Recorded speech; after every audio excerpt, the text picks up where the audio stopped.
Hi, I'm David Manti, and welcome to a new episode of the Today in Manufacturing podcast. With me this week are Jeff Ranke and Anna Wells. We each have more than 15 years of experience covering the manufacturing industry. Every week, we take the 5 most popular stories in the manufacturing industry and discuss the implications they have on the industry going forward.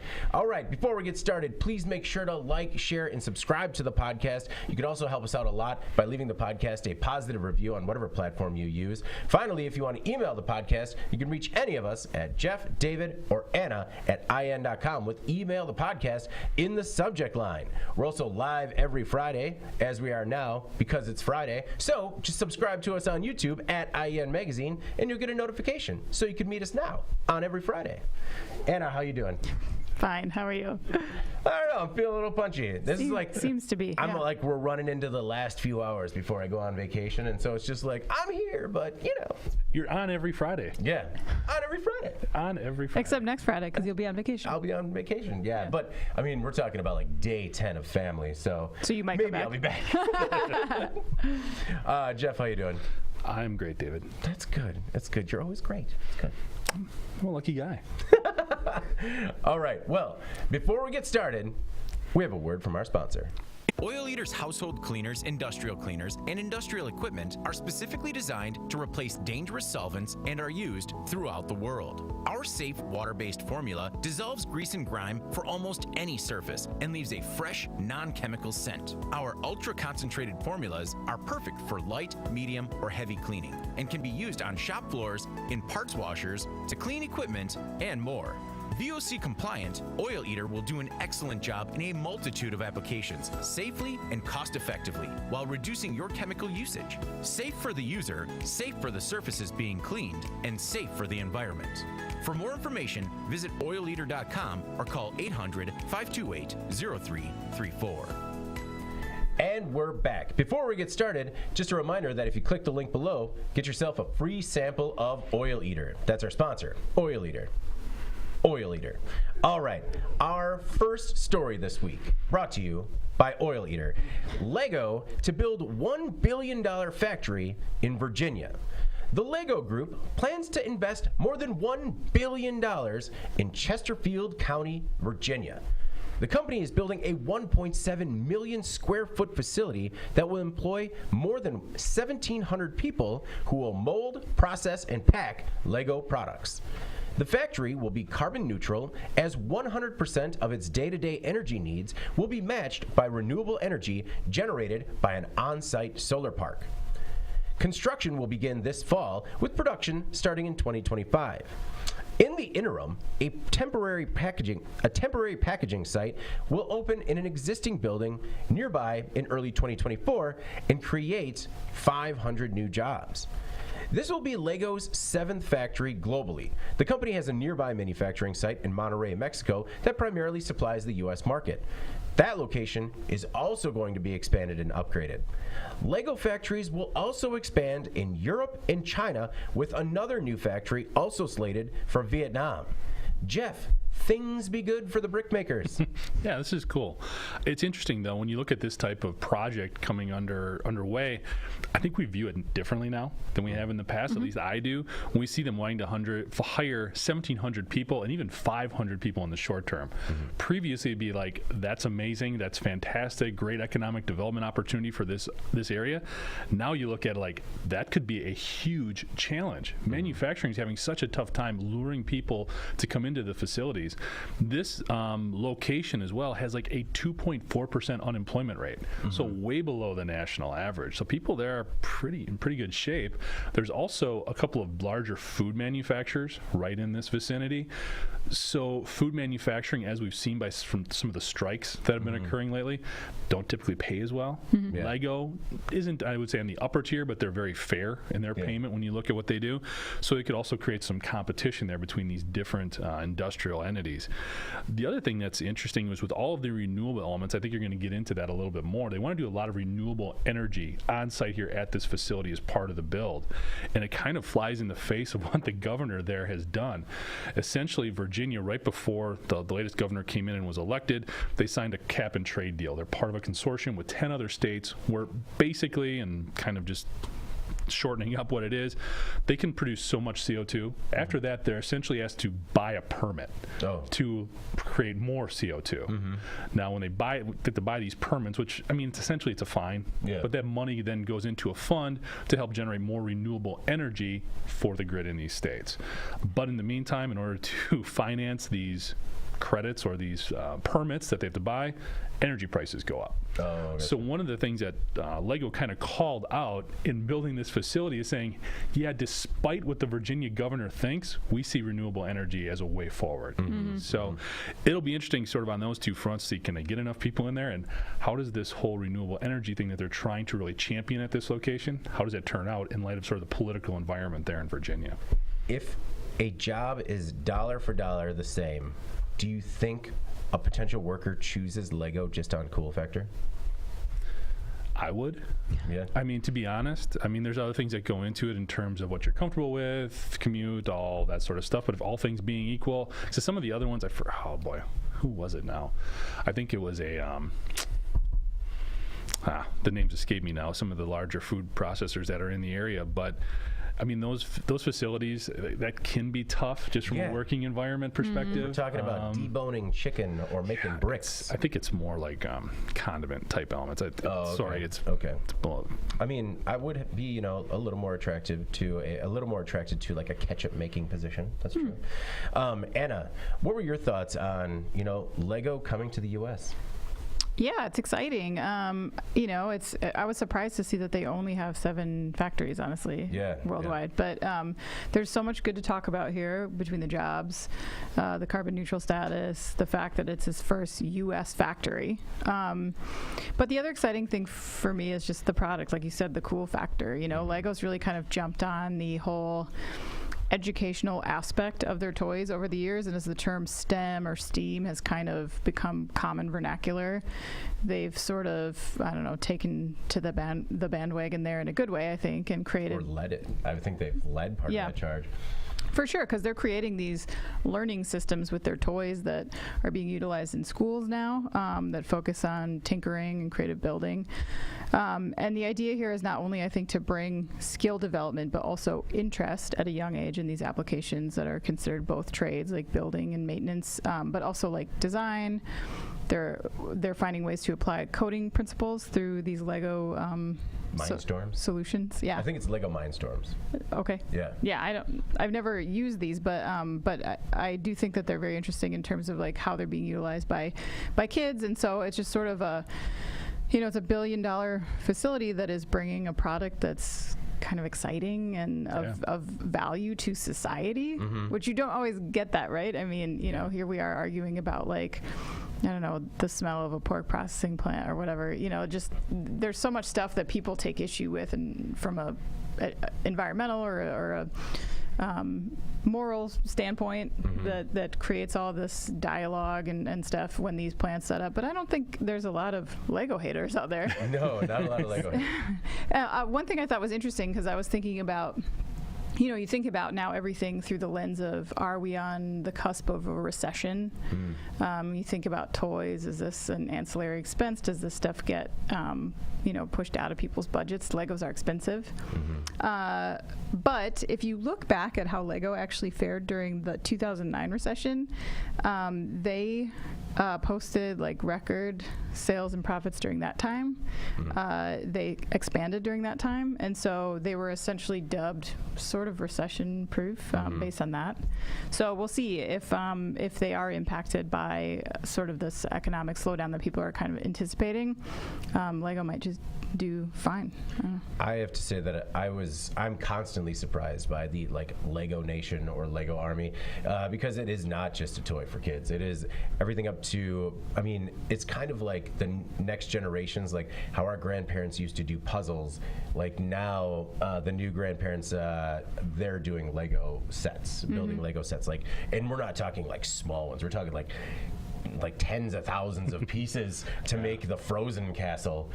It's insane how complex they are, but they're very cool. Lego's also done really well with licensing in terms of movies and some other products. So I think they're even doing some stuff with like recycled plastics now. I think we ran a story on that not too long ago. So a lot of cool stuff. They've been working on that for so long because they're so particular about, I can't remember what it's called, but it's like how they call it like the click or the clasp as to how they connect to each other. And they can't seem to get that right with recycled plastic. But I mean, they've been working on it for like 10 years. So according to Karsten Rasmussen, chief operations officer at Lego, the company wants to locate the factories closer to one of its biggest markets, which will also shorten up the distance products have to travel and allow Lego the ability to rapidly respond to changing consumer demand. So a lot of things that we've heard in terms of people, either nearshoring or just getting closer in the supply chain. They're also working with the Virginia Talent Accelerator program to find skilled labor. And I was kind of curious just to see what that was and how it worked. And because, Jeff, to your point, you talk about where you're going to find the skilled labor. And this accelerator program sounds kind of interesting. So it's offered by the Virginia Economic Development Partnership in partnership with the Virginia Community College System. And basically, it provides training and recruitment that's customized to the company's specific needs for operations, equipment, standards, and even culture. And all of the program services are free to qualified new and expanding companies as an incentive for job creation. That's great. Yeah, right? Like, very cool. We will train your job force. The only like little caveat that I saw that was kind of weird was it was like, to qualify for it, you at least need to pay 1.2 times minimum wage. So like, 0.02% higher than minimum wage, and then you qualify. Wait, 1.2 times? That's not that much. Yeah. Or 2/10. Sorry, 2/10. So 20 cents on the dollar. Yeah. Okay. Doing math on the podcast is... It's something we should just in general stay away from. Yeah. Oh, man. I knew that I was going to be foiled by that decimal point. My goodness. Just circling back, the two big food processors are Maruchan ramen noodles and Sabra hummus. Oh, two things that I love. Yeah. Let's not go hurting that ramen market right there. I don't really want to know how that stuff's made, though. Actually, I'll go. Or how it qualifies as Lego. food, roughly. Like what the salted noodles, right? They're noodles. All right. Well, that's interesting, and it does. It'll be interesting to see how Lego lands in Virginia. All right. Our next most popular story this week. No one is talking about the latest shortage. It's not like consumers can just wait around for shelves to be restocked. Supply chain problems with cotton, rayon, pulp, and plastic are having a serious impact on tampons.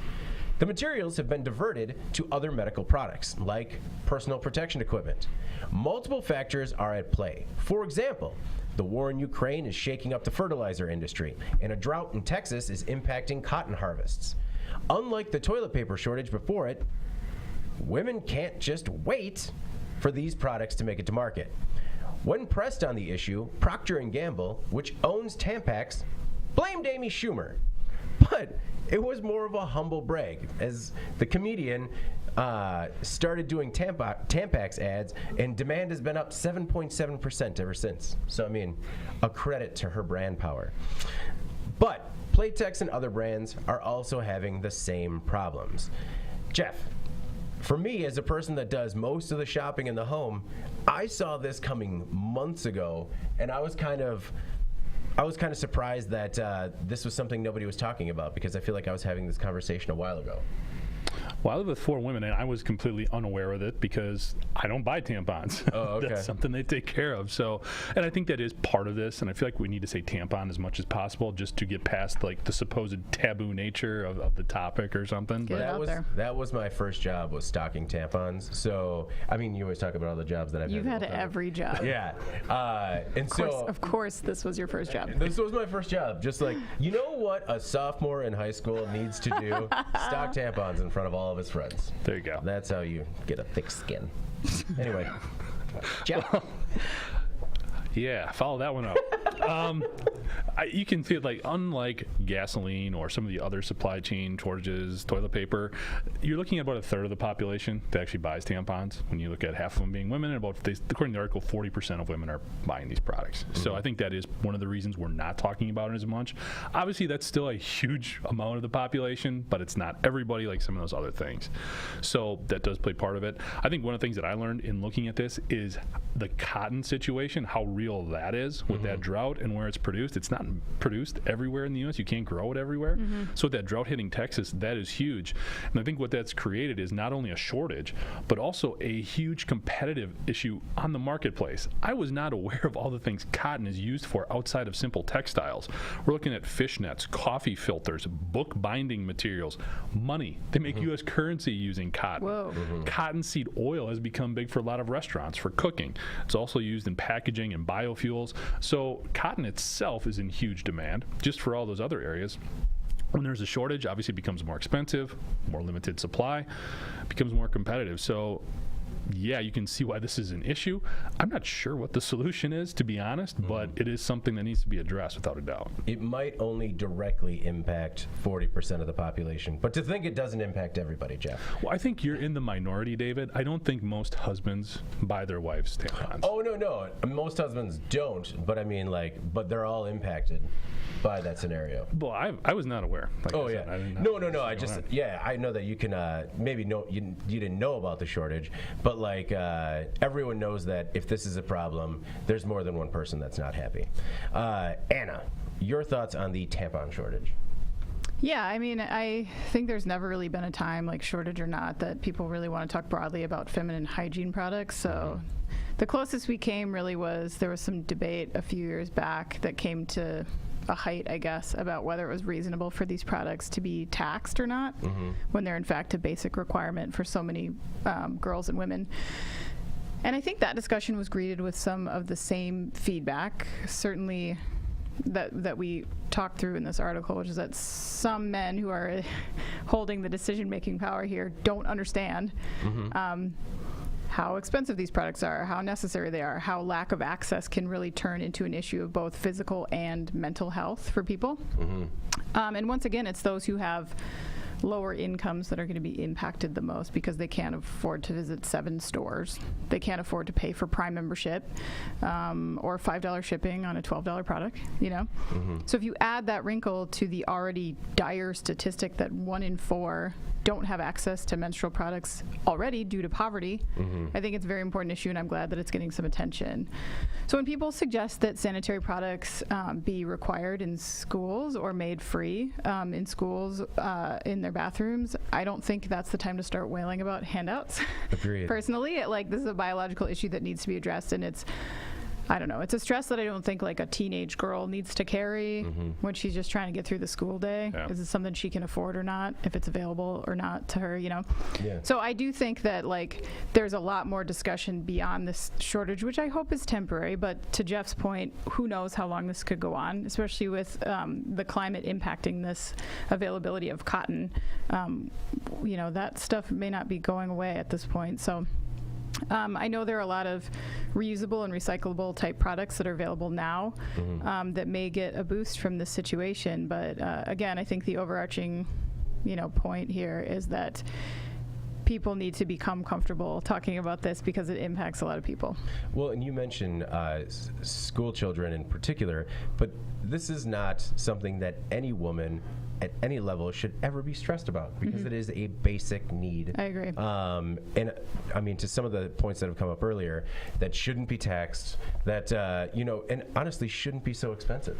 Because to the point I was bringing about shopping, I knew that there was a shortage coming or already happening because, I buy in bulk. It's the only way to make them somewhat reasonable in terms of cost. And those products left the shelves months ago. And you're seeing smaller and smaller package sizes and for more and more expensive prices. And it is frustrating because you have to have them. Time Sullivan, who is the co-founder and CEO of TOP, or the Organic Project, which makes tampons in Europe, said that the gender of people in charge of America and its companies might explain the shortage. And I was wondering, maybe that would also explain the baby formula shortage as well.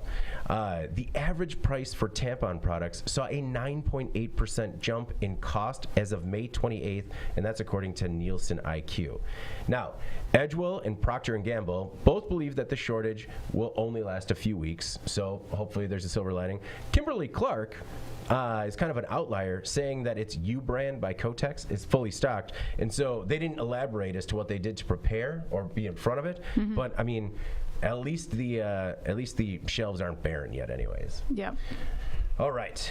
Well, we got through that one, Jeff. You know, I could tell it was a little bit like, all right, two guys are going to talk about tampons now. Tampons. Tampons. I'm going to say it every 5 seconds. Yeah. Yeah. And I've raised 3 daughters. There's Yeah, Jeff's not that's right. scared. Familiarize yourself with America.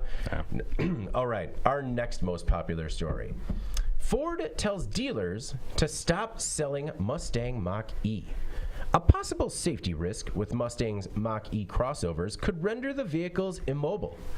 Approximately 49,000 2021 and 2022 Mach-E's will be recalled that were built at a Cuautitlán, a plant in Mexico. A plant in Mexico. I had it earlier, and I totally lost it. Cuautitlán. Cuautitlán? Yeah, that's it.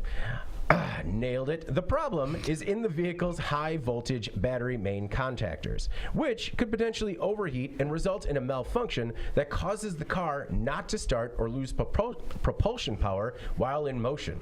According to the National Highway Traffic Safety Administration, the Mach-E has had 6 recalls thus far, including a software error that could cause unintended acceleration, improperly attached seat belts, and loose subframe bolts. Ford projects a fix to the latest problem starting next month. The fix, Anna, will include over-the-air software updates, and owners can also take their vehicles to a Ford dealer. Now, I don't know if you could understand my mush mouth there as I stumbled through the description of this story, but in the event that you got any piece of that unintelligible slop out of there, what's your take on the story? How do we issue a stop sale on David's? we can't because he's like his biggest fan. He like can't pronounce something. Yeah. I got it. Yeah. It's all good. Just keeps going. Definitely Cuautitlán. malfunctioning there. Yep. Well, this is serious, right? I mean, and there's never a good time for a stop sale. So what I'm about to say is probably a weird take, but the timing of this, we have back-to-back challenges basically for Ford, like the Mach-E situation, and then that comes right on the heels of a recall of 2.7 million vehicles that can potentially roll away due to a transmission issue. The timing is not the worst because every auto stock is in the toilet right now. You know, Ford's stock price hit a 52-week high in January, along with a lot of other stocks. That was at $26 a share. Right now, it's trading at $11 a share. GM is on a similar arc. Tesla just announced a price increase. We just learned Tesla's being investigated further for a number of crashes that happened during a short period of time for its autopilot beta test or whatever. So, if you think this reflects poorly on electrics, let's consider how much the price of gas might be effective in opening minds towards this technology to begin with. I don't know. Maybe it's a wash right now. I honestly think like this might not be like, if this happens like in a vacuum and Ford has to defend itself to the media over this voraciously, which I don't think they're having to do right now because there's so much other stuff going on. Agreed. Yeah. Maybe they just brush this under the rug. I don't know, turn it into like a blip and not this big hit to their credibility that it could be maybe at a different time. Yeah. Jeff, did you notice that maybe this would have been even a larger story in the event that this was a Tesla? I mean, the fact that it's a Mustang maybe popped it up a little bit, but yeah, potentially, I would agree. Yeah. You know, I think the fact that it's a Mustang does get more attention when you do a stop sale order. I mean, that's a huge deal. I kind of agree with Anna though. I think this is a blip on the radar. I really do, for a couple of different reasons. First of all, this facility that down in Mexico that they are using, they've been building stuff there for 50 years. Okay, so this is a well-grounded production facility. They used to make F-150s there, so things are good there. It's not a production quality problem or something like that. It is this vehicle. And the other thing is, if you look on Edmunds.com, Cars.com, wherever they do reviews of this vehicle, less than 1% of the people offer any complaints. And the overwhelming majority love this car, this vehicle. They want it. It drives great. It's got reliability issues, okay? We've seen this with other EVs as well. Yeah. So I think this is, even though it's horribly dangerous when you look at some of the things that are going wrong, like accelerating when you don't want it to or weren't looking for it to, some of the other areas that in terms if there is a crash, bad things could become worse things. These are significant things. That's why there's obviously 6 recalls in place. But when you look at the fact that Ford delivered a 23% year-over-year increase in these vehicles going into 2022, they'll figure it out. Right now, it's the second best-selling battery electric vehicle in this segment. It only trails the Tesla Model Y. So everything is positive there for Ford and for this vehicle. They've got some things they obviously need to address and work out, but they will. And as soon as they bring this back, the market will embrace it with open arms. So it's actually not a stop sale, it's a stop delivery. And that means that dealers can still sell the Mach-E, but they can't deliver the car until the issue has been resolved. What I was thinking about is, how much confidence are you going to have as you go in to buy something and they're like, that sounds great, we'll get it to you in just a minute? Read the reviews. Yeah. Okay, this is a Mustang. Yeah. This is a passionate group of individuals who have just bought into Mustang and they will always will. Okay, so if you're saying, you know what, be careful of the seatbelt in the back seat, that's one of the recalls, they're going to be like, I don't sit in the back seat. Yeah. Okay, be careful because there's a software glitch, it might accelerate when you don't want it to. They're going to be like, hey, I get to go faster. I mean, seriously, that is a little bit of the mindset. Yeah. So I get how this, again, I don't think it's going to be as impactful. If this was more of a family vehicle or something along those lines, I think it would be different. But just with the type, the model that it is, with it being a Mustang, the owner's different. Gotcha. So. Well, I mean, and that's, but they're so passionate. Like, and could you imagine if they go to a dealership and they're like, yes, thank you for buying one. You're not going to get it yet because they won't even give it to you. Yeah. So I don't know. I just see it causing a couple of potential problems. It should. I'm not sure. Well, it should. Yeah. So in a statement to Edmunds, Ford said that, quote, unaffected vehicles, direct current fast charging, and repeated wide open pedal events can cause the high voltage battery main contactors to overheat. Overheating may lead to arcing and deformation of the electrical contact surfaces, which can result in a contactor that remains open or a contactor that welds closed. An overheating contactor that opens while driving can result in a loss of motive power, which can increase the risk of an accident.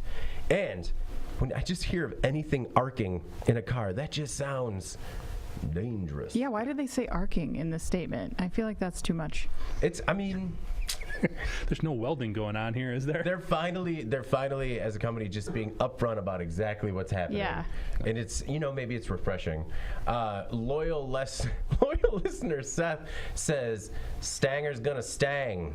He's not wrong. No. Stangers do stang. Leading to a long list of one-liners provided to the podcast by Seth. And you know what? Stanger's gonna stang. Hey, you got that one out pretty clean. Thank you. I was gonna say strangers. You know what? Stranger's gonna stang. Oh, I don't think that's not what it said. That one wouldn't work. No. All right. Our next most popular story this week. Tesla won't stop catching fire weeks after crash.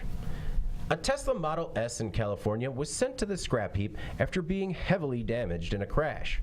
3 weeks after the accident, the Sacramento Fire Department was called to the yard after the car burst into flames. The fire started in the battery compartment and didn't appear to come from an outside ignition source. The problem was that the battery wouldn't stop reigniting, even after firefighters flipped over the vehicle and sprayed water directly into the battery compartment. So, the crews decided to drown it. They dug a small hole, filled it with water, shoved in the dead Tesla, and buried it in some mafia grave. It seemed to do the trick. Anna, according to the Facebook page for the firefighters in a nearby town, they said, quote, the future is going to be tricky. Was the term mafia grave in the article, or No, that's a little bit of color for me. They didn't use a Little baseball editorial. bat to get the car into the hole or anything. Oh, I couldn't listen. Ben Munson, our associate, worked up this article, and I just couldn't stop thinking of Joe Pesci through this entire Goodfellas, thing. yeah.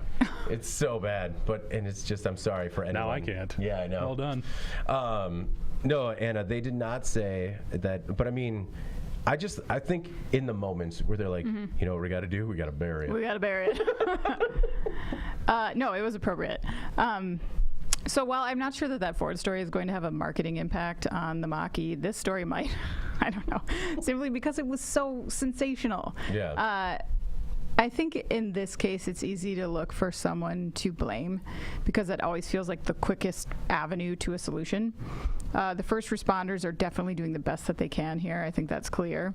If you want to point fingers, let's look at the report that was issued by the NTSB last year, the National Transportation Safety Board, calling out automakers, saying that they've basically failed to distribute adequate guidelines to mitigate safety risks relating to EV batteries, and that subsequently first responders were being put at risk. Among these risks, they identified those relating to electric shock and battery reignition fire that arise from the stranded energy that remains in a damaged battery. So NTSB at the time called for manufacturers to develop and publish vehicle-specific response guides for addressing battery fires and limiting chemical thermal runaway and reignition. NTSB added that the updated guidelines should also include information on how to safely store vehicles with damaged lithium-ion batteries. And I'd say that the best evidence of any that their efforts have since not been fully effective is this story, right? Yeah. So a lot of work to still be done there. NTSB, pointed this out in January of last year. I don't know how long it takes to get this information vehicle specific and out there and in the hands of all these departments of first responders, but something needs to be done there. Jeff, I feel like we're at the point where it was like the first grease fire in the world, and somebody just kept throwing water at it, and they couldn't believe it wasn't going out. We've talked about it a lot on the podcast about EV fires, and we know, there's a lot of development going on right now, not specifically with automakers, but with outside universities trying to figure out best practices when it comes to putting out these fires. But I mean, it's just, I don't want to say it's a growing pain, but like, Well, it is. Yeah. It's a growing issue. Horrible obstacle. And shout out to these firefighters who finally figured out a solution. I mean, Yeah. that's pretty ingenious and well done. What if it's still on fire in the hole? Well, I think that's part of the whole thing here, right? First of all, you touched on the fact that we need to figure out a way to store these vehicles. Okay, when they're in an accident, it's not just the first responders, it's the salvage yards, it's the repair facilities, all of that who need to understand the tow trucks. what to do Yeah. when you get one of these vehicles in. And I think one of the things, and you talked about, again, the automakers not getting information out to everybody. Of all places, FEMA actually put out some numbers that says the average EV fire burns at about 4,900 degrees Fahrenheit.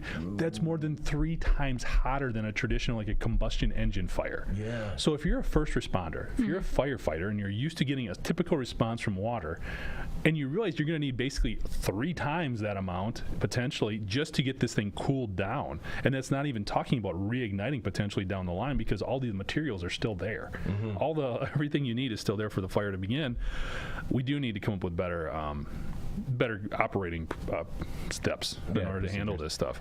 And one of the things that made me wonder is we're putting in chargers for batteries. Do we need to put in infrastructure for more water for responding to these types of fires? Oh, yeah. I mean, do we need to do something that drastic in order to make sure that we're not just protecting the drivers of these vehicles, but whatever they come in contact with, the first responders, and then in this instance, I mean, thankfully it was in basically a junkyard. Yeah. What if it's just in like what if it just parked on the street or something? I mean, what more damage could this have done? So it is kind of crazy when you think about this, and it's a huge and growing concern that needs more attention from the automakers, not just the safety community. No, I could just see these as they're being towed from the crash, catching fire again on the wrecker, causing huge problems. And so I just imagine this like future of unmarked EV graves along the roadside, where you just kind of have to keep your like winter shovel in the car at all times, so that way if you're in an accident, you can quickly bury your car. One of the things I was thinking, with like a little excavator. One of the things with the whole development of vehicles and trying to get them lighter weight and more fuel efficient is the underhood areas became tighter and tighter. EVs are the opposite. Because they don't have that huge engine under there, there's more room under the hood. And in a lot of cases, like this model specifically, there is a front and rear trunk. That's how much room there is. Maybe we use some of that space to install some sort of cooling mechanisms or some sort of technology that can keep these batteries cool in the event of a crash, that can respond immediately to cool them down. Go ahead. I was just going to say, are you suggesting some sort of a water-filled bumper? An internal bumper. Or like just a big water balloon, Or using that space to, I don't know if it could deploy some sort of like firefighting foam or something like like an airbag style. Yeah, airbag style, where if there was an accident, it just kind of filled this battery compartment with whatever it is that would help tamp down these fires. In the limited amount of my understanding, water is still the most effective thing because it cools it down the quickest. So in those cases, that foam and stuff, it like suffocates the fire, takes away the oxygen, but it's so hot, it just melts a lot of that. So you need water because you just have to get the temperature of that battery down as quickly as you possibly can. Water is apparently the best solution. So, All right. Well, our most popular story this week, Caterpillar to move headquarters to Texas. The construction equipment manufacturer is packing up its headquarters in Illinois and moving to the Lone Star State. Caterpillar is transferring its global base to Irving, a Dallas suburb. The company has been based in Peoria, Illinois for more than 90 years before it moved to Deerfield in 2017. Caterpillar has an office in Irving and has been in the state since the 1960s. The CEO, Jim Umpleby, said, "We believe it's the best strategic interest of the company to make this move." The transition will happen this year, and Caterpillar will become the latest major corporation to ditch the Chicago area.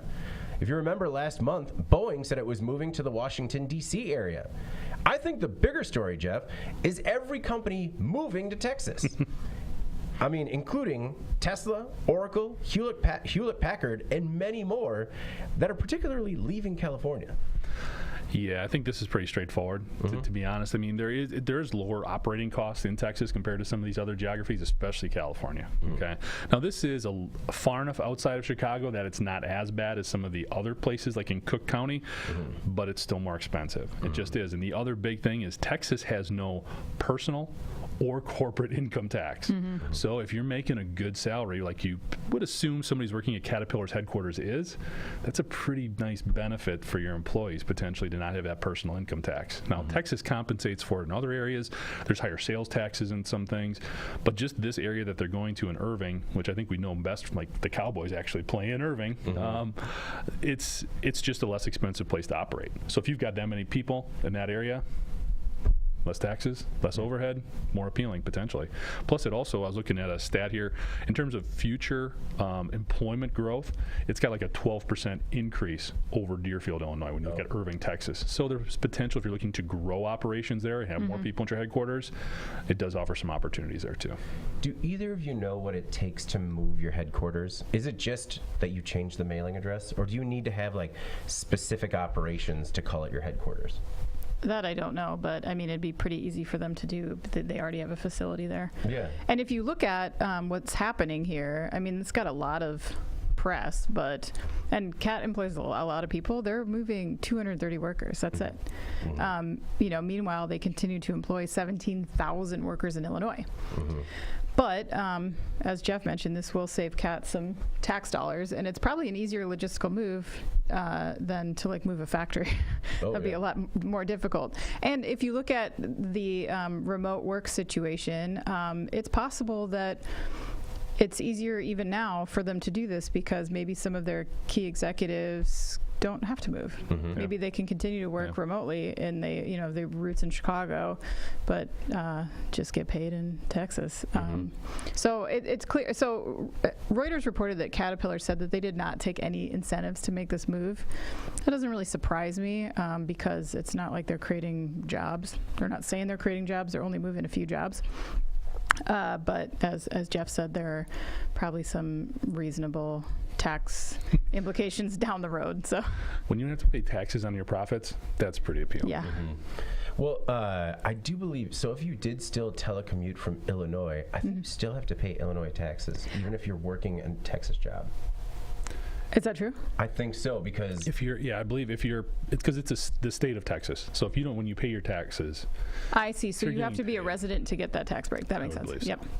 But again, the company still gets that tax right. break. Yeah. Jeff, I'm surprised by how impassioned people are by Caterpillar. Like, I mean, we've with the trivia that we've had the last couple of weeks, and I think actually today's, Caterpillar would have been a good option, because whenever we have cat stories, they do so well. There's just a lot of interest, almost equivalent to like a John Deere. The only thing that kept Caterpillar out of the trivia question for this week is the fact that we didn't have a lot of stories in the past year. Okay. Individually, they pull really well.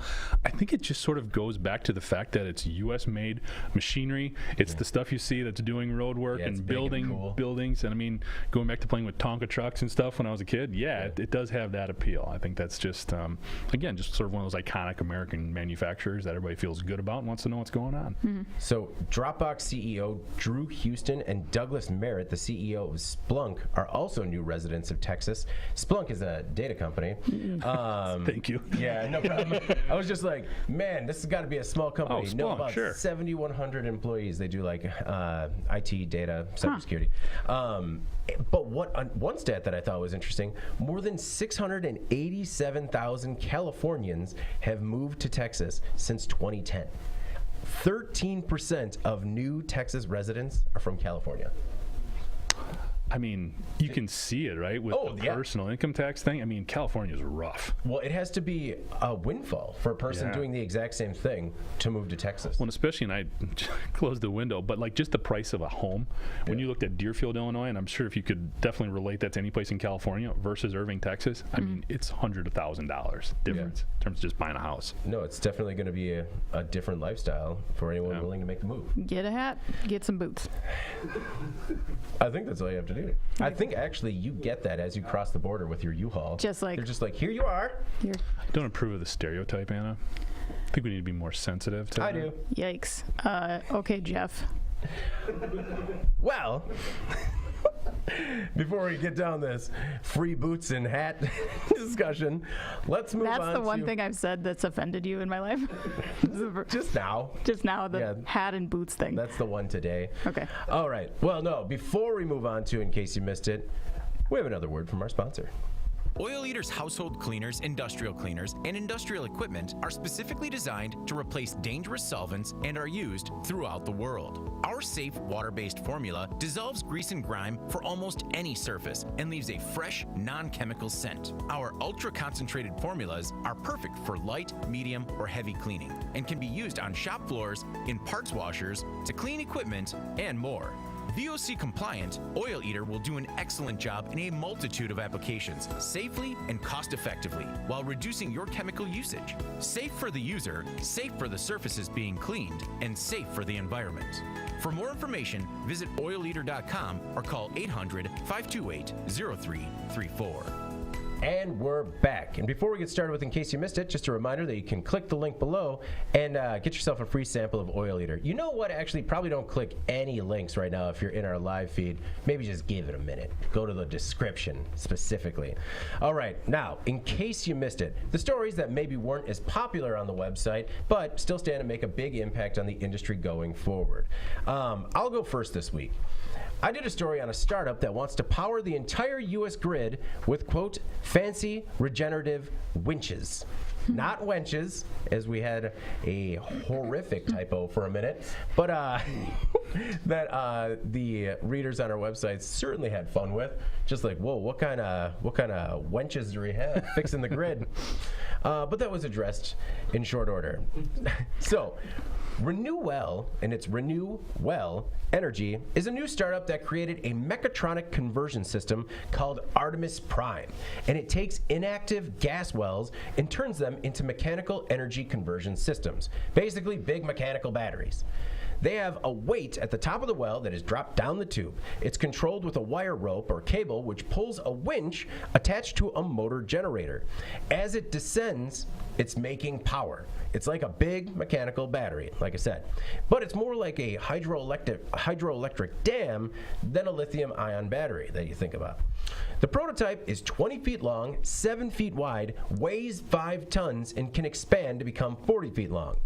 Renewable Energy co-founders Stefan Streckfuss and Kemp Gregory formed the idea for Artemis Prime. Kemp is a former Shell engineer, and he says that inactive wells are an environmental blight that could be and should be cleaned up. Now, the prototype was built at PCD Works in Texas, which is an engineering firm at about an 80-acre innovation campus. PCD Works has helped develop more than 30 patents, including projects for Pepsi, the U.S. military, Kodak, and Kellogg's. There are up to 700,000 old wells in the United States that could be converted and generate enough power to run the entire United States for 2 weeks. Renewal, their tagline, is oil wells that end well. And I just like this because it was a feel-good story solving a current problem, solving multiple problems with a really innovative solution. And I found it encouraging.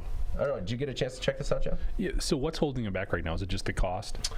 Oh, no, they're just, it's a prototype. Nothing's really holding them back. They developed the prototype at PCD Works, they, which has this like hard tech base camp that they use to, instead of like how they have software incubators, this hard tech base camp is to actually make real products. So they went there to Texas to develop it, which has taken a few years, a little bit longer than they expected.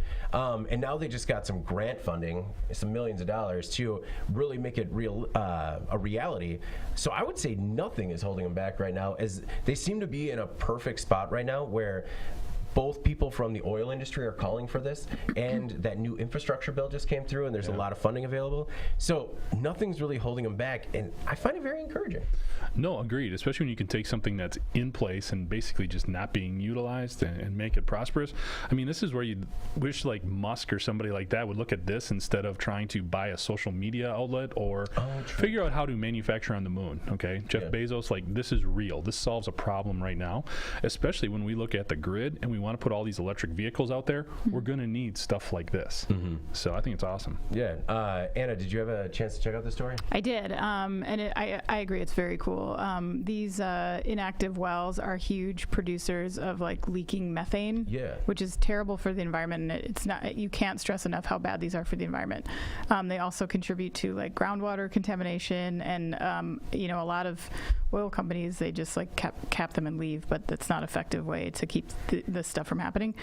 So I can see why the oil companies who are, as we go here, kind of facing increased pressure to do something about this, kind of leaving their infrastructure behind that's causing all these planet warming emissions.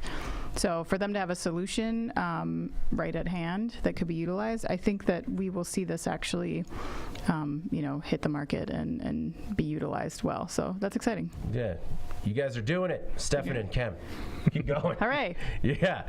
No, just really recommend checking out this story on our websites, just because, if anything, you might find it inspiring.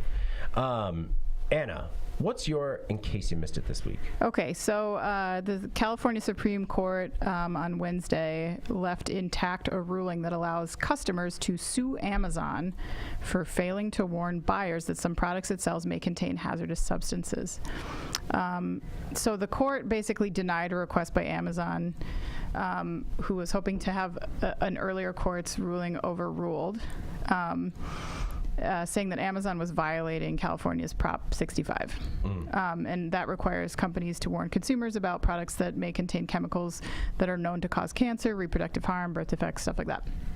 So the lawsuit was originally dismissed in 2019, but a judge, so at that time, a judge had decided that Amazon was protected from liability because the content was posted by other parties on their marketplace. Oh, yeah. But later, a state appeals court said that Amazon doesn't merely act as a place for retailers to list their available merchandise, but actively stores, sells, and ships them.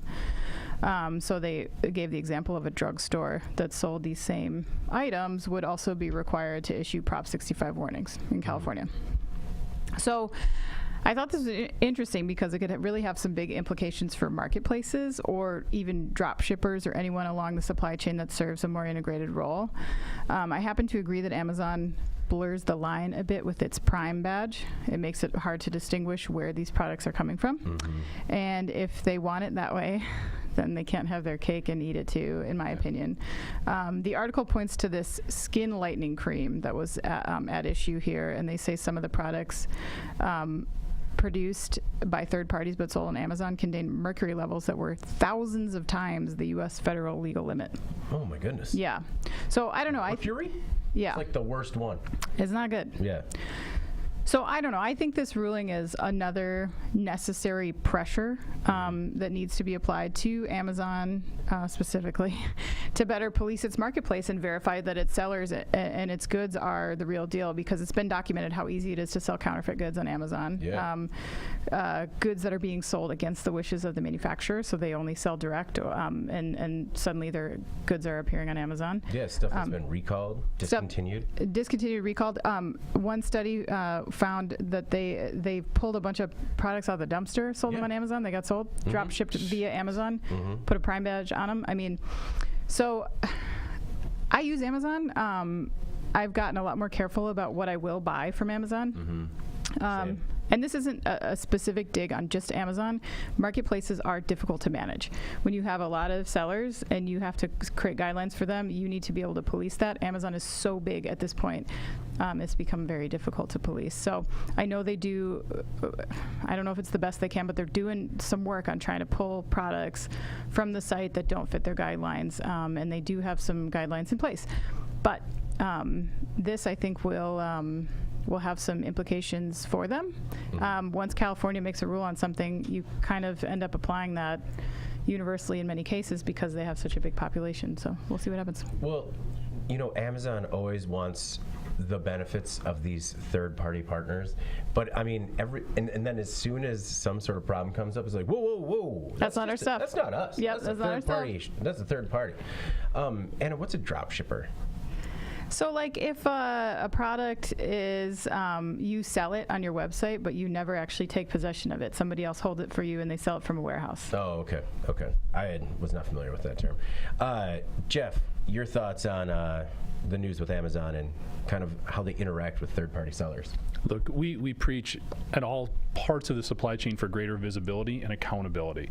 It doesn't matter if you're a consumer, a supplier, a distributor, or the actual manufacturer, producer of that goods. That's what everybody's talking about right now. In this instance, Amazon's no longer just like there. They're ingrained into sort of everybody's day-to-day. So they have a greater responsibility now. And taking the extra time to ensure they know what they're selling, that it's a safe product, that's just good business practices. The fact that they need to be forced to do it is rather disappointing. I think everybody has sort of become informed to the fact that you need to be careful what you're doing there. The other thing that I hope that this also impacts is a lot of the pricing models. A lot of stuff that you can find super cheap on whatever marketplace, not just Amazon, there might be a reason for it. Oh, yeah. So taking that extra step and being that much more accountable at the point of purchase is going to help everybody out. I'm not this neurotic yet, but when my kids get a gift that I can tell is just something that was bought off of Amazon on cheap, I kind of want to ask if they could send me a link. Like, can you just send me a link as to where you got this from? I'm just curious. No big deal. But I just want to know that if this already chipping paint on this balloon launcher is full of lead. It's fair. Jeff, what is your in case you missed it this week? So I picked out a story talking about a Maine senator who's pushing to convert Department of Defense vehicles to EVs or zero-emission vehicles. So basically we've got, in Maine, Senator Angus King. He has introduced a bill that basically says the Department of Defense... The Department of Defense. That's on Jeff. So I do that once? That's for all the other ones, Jeff. Wait till 2 weeks from now. You just wait. I'm sure that I'll fix Every all of time. them. I'm going to have a button up here. It's like whammy or something like that.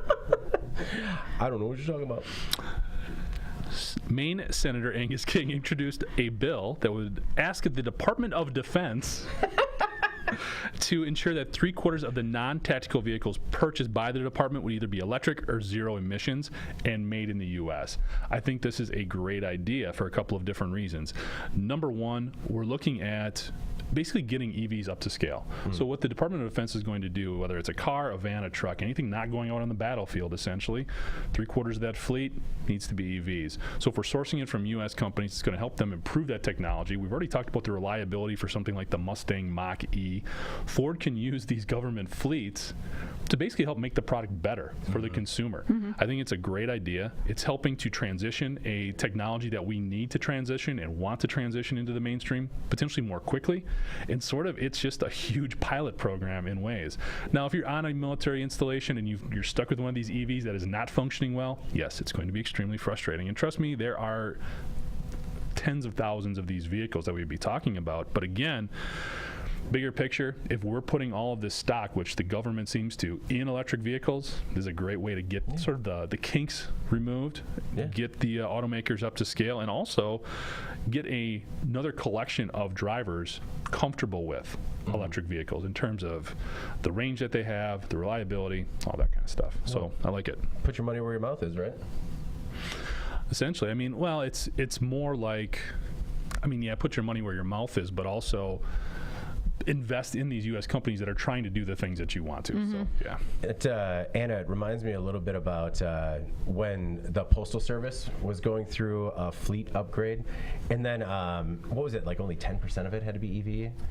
Yeah, that didn't really work out. No, but I'm just hopeful that maybe they saw what went bad with that, and they'll be like, all right, we're going to do it right this time. Yeah. I like that it's not a full blanket either. I mean, I think it leaves some room for, case by case needing something different. But I totally agree with you. I think it's a great project, and it's a good way to get some visibility for some of these vehicles out there in the market, for people to be more comfortable, for updates to be made, and so it's exciting. Well, I think it's the perfect application too, and I can't speak so much to every base, but the ones that I was on, a lot of these fleet vehicles are used for short drives. I need to go from this unit to the PX to the medical facility, whatever. So it is perfect for an EV. Really. Wow. All right. Well, let's move on to our final thoughts before we get out of here. Anna, what's your final thought this week? So just in case anyone is anxious for an update about my weekend camping, tent camping, my first attempt at tent camping, I will say this. We had a wonderful time at, it was a state park in Wisconsin. It was very beautiful, and we did lots of fun hikes and playground stuff, and my kids had a blast. Definitely top 5 worst nights of all time sleeping. I don't know. I was just telling David earlier that every day that passes since that, like when we were like driving home, I was like, well, maybe next summer we could try this again. But like every day that passes and I still am like completely wrecked in the shoulder area, and that date gets further and further away. But you did not heed the advice of your respected podcast panel. I did.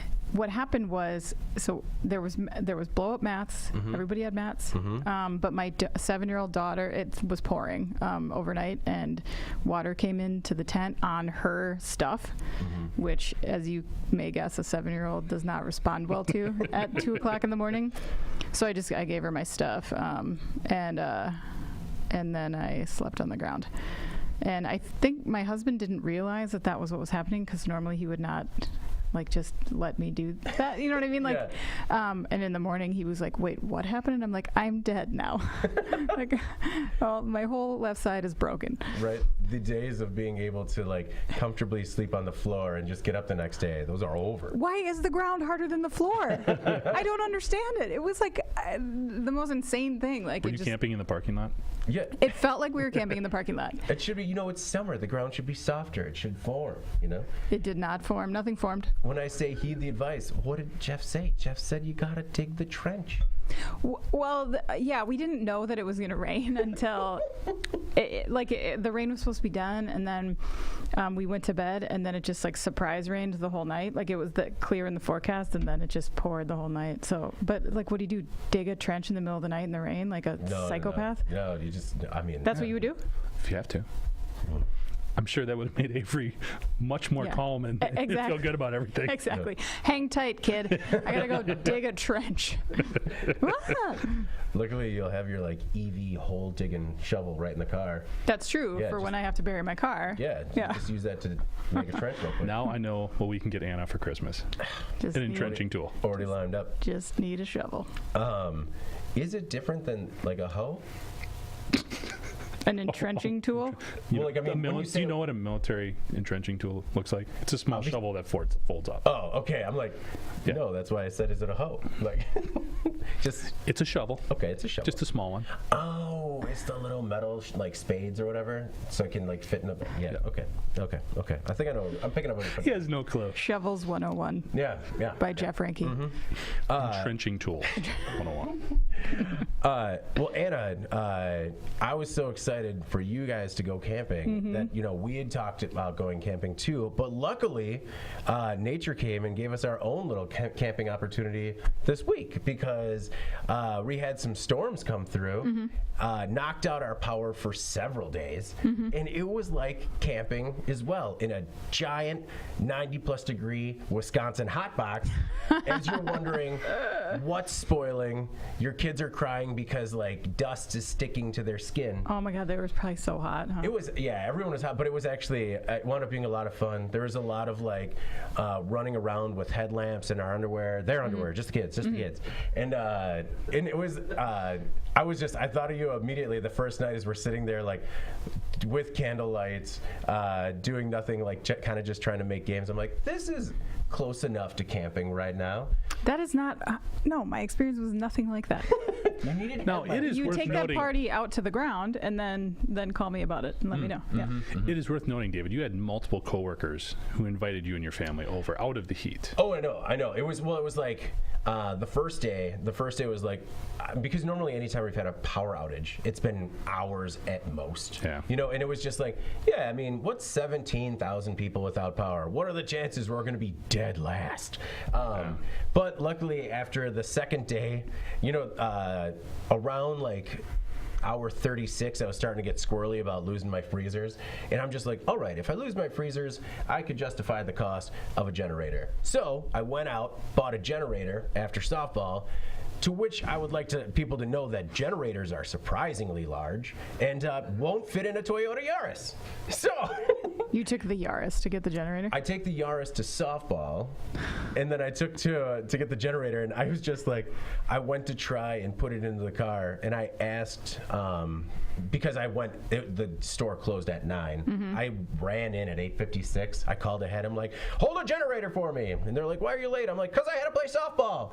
And they understood. But this coworker who was trying to help me get it into the car was just like kind of laughing. Just like, all right. Yeah. I'm like, no, just lift. And then re-lift it, and it was just not going to happen. But luckily. Was the back of the Yaris literally like touching the ground? No, it was, at first I tried to get it in the rear passenger door. My first mistake, and then I went to I opened the trunk, and the guy's just like, right, man. I'm like, well, no, I'm close. If I teeter it, if I take it out of the box. Yeah, but luckily, our friend and coworker Mitzi answered his phone, and he was there real quick. Oh, that's nice. Yeah, he's like, let me just finish my beverage, and then I'll be there. I'm like, that's okay. I'll just sit in this parking lot and read the manual. But it was. It was like camping. It was rustic. It was rustic, but it's also a good like reminder that you can survive a night in 90-degree heat, and it's only kind of terrible. I am such a warm weather wimp. I don't know. Yeah. I would have like checked into a hotel or something. I had that moment of panic where we were all like, actually, as we were leaving the like first or second day, and all of a sudden everyone just started offering their house, and then it kind of like gave me anxiety. I'm like, wait a second, am I the bad dad because I'm not getting us out of here? Do we need a hotel? Do we need to go to your parents' house? Where are we going? And then she's just, Carrie kept her head. She's like, nah, I think we're fine. Yeah. Yeah, we're fine. The milk's not. Milk goes back quick. But no, it wound up being a little bit of bonding, and really I have a more positive outlook because the generator worked, and we were able to save the fridge, the freezer, and it was enough to like get a fan going on me, so saved me as well. Jeff, what's your final thought this week? So I want to read a letter, I want to read a letter that I got from a listener. And the reason I want to read this is it offers a little bit of perspective on why we cover some of the incidents that we do. Okay, there could be kind of a misnomer. We cover a lot of these industrial accidents. They get a lot of headlines. They get a lot of attention. And I think there can be a thought of, why do we actually do that? Or some question as to why we do that. And I think her letter actually offers a lot of perspective on that. So, excuse me. My name is Christina, and my aunt was the 63rd person to be killed by a Brightline train on May 7th, 2022 in Pompano Beach. Now, about 3 weeks after this, we ran an article about this train line and how it was going to expand. Yeah. At that point, there had been 68 fatalities. So in this 3-week time, there was another 5. Oh, wow. She says, I've been reading articles and just trying to figure out where to start. From where I sit, I have to wonder what the hell is going on down there. Brightline may be in compliance with FRA guidelines, but who wrote them? It's a no-brainer. Install fence-style gates at intersections and slow your speed.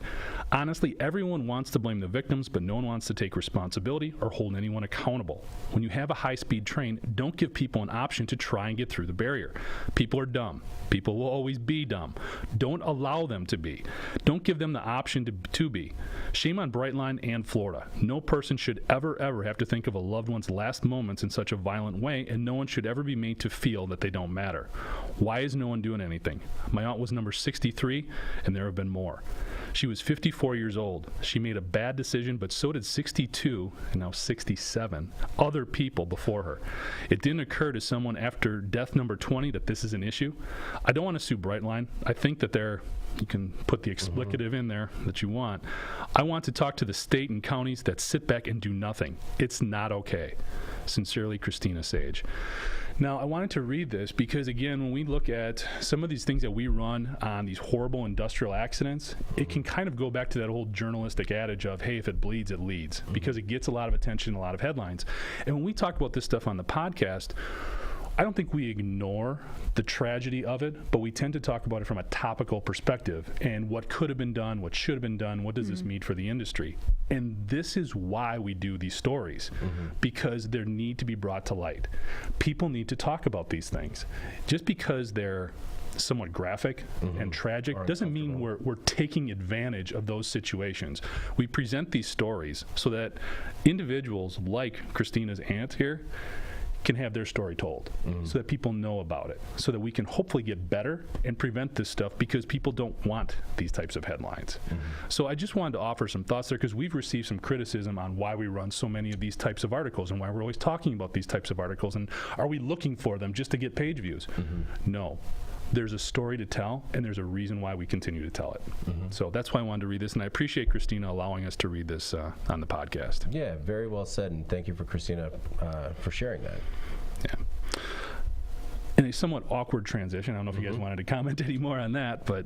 No, I just appreciate Christina writing in. I certainly understand, her passion and her anger is certainly felt in that letter. And I think you're right that, or she's right, that, a lot of times in these, when there are accidents or stories with larger numbers, you start thinking of the number and you don't think of the individuals. Right. And sometimes it's good to remember or think of the individuals and the families that were impacted, by some bad decision making by all parties included. Right. Anna? Yeah, I know. It's a very sad situation, and appreciate you contributing your insight to this and your experience, Christina. Now a less awkward transition. No. Yeah. So what we try to do with this podcast is bring people together a little bit to talk about something in common. I just hope last week's trivia did not do the opposite in some respects. Oh, no. Okay? Because we did talk about the companies that we thought potentially or the companies that were getting the most engagement on our site. So the options was Boeing, Amazon, SpaceX, John Deere, and Harley Davidson. Now, first of all, congratulations to Joe. I think this is like the third one in a row he's gotten right. So Joe. He's doing well. We also had a couple of other people respond. If you remember last week, we talked about Nick Barman. And he had taken second. He'd picked the second best answer the 2 weeks prior. And we wanted to give him a shirt or something like that to say, hey, keep trying, appreciate it. He responded again with the second most prominent answer. So if that wasn't bad enough, Nick's wife, Crystal, who the week before he said, I just hope she doesn't get this right, she also responded with the correct answer. Oh, Crystal. So hopefully we are not causing tension in the Barman family. But Crystal did get the correct answer. The number one company over the last year, Boeing. Number 2 was Amazon. That was Nick's answer. 3 was SpaceX. Those 3 were extremely close. Yeah. And then John Deere and Harley Davidson. So congratulations to Crystal. Nick, please don't give up. Keep trying, Nick. You're doing great. Seconds. Fine. So this week, continuing sort of in this same vein, we had the story about Lego. So kind of thinking about some of the toy companies we've covered in the past year, and there have been a couple of them. So in order, what is the most popular toy company that we have covered in the past year in terms of audience engagement? Is it Barbie, Nintendo, Lego, Hasbro, or Mattel? Now, a lot of these stories dealt with supply chain issues. We had some new product introductions. We do that story on the Toy Hall of Fame. So there's a lot of different stuff going on. So again, let me know which one had the most engagement. The options are Barbie, Nintendo, Lego, Hasbro, and Mattel. Okay, so Barbie is owned by Mattel. So is she on an island? She's separate. She's a separate. She's separate. Okay. And does this include this week's? Is this like Yes. real time? Okay. Yes. Okay. Oh, real Because they time. know that Lego was number 1 or at least number 5 this week. Yeah. Okay. So I was wondering me why know. you Googled Barbie. I was like, you've never heard of this? No, he's an action figure guy. He doesn't, Because I'm like, I was 99% sure Barbie was Mattel, but like after the depends comment, I just really needed to be sure. So we're good. That's the question. Okay. And hopefully, we're holding out for Nick here. He needs to Okay. get one right. And hopefully right. his wife does not, because who knows what that's going to lead to. Just more anticipation for the next She's week. going to wear the T-shirt around the house nonstop now. Nice. Yeah, if you have any pictures of yourselves wearing the shirts or the hats, send them in. We'll share them on the podcast. Why not? This community. Let's share. Yeah, Crystal, let me know if you want a shirt or a hat and what size. You should get one in Nick's size. And then still just wear it around like, oh, this isn't for you. This is like Cold. more of a pajama shirt. All right. Well, before we get out of here, please make sure to like, share, and subscribe to the podcast. You could also help us out a lot by leaving the podcast a positive review on whatever platform you use. You could also subscribe to @IEN Magazine on YouTube, so that way you can get a notification whenever we go live. To email the podcast, you can reach any of us at Jeff, Anna, or David at IEN.com with email the podcast in the subject line. You can also subscribe to our daily and weekly newsletters. Make sure you get the podcast to your inbox first. All right. For Jeff and Anna, I'm David Manti. This is the Today in Manufacturing podcast, and we'll see you next week.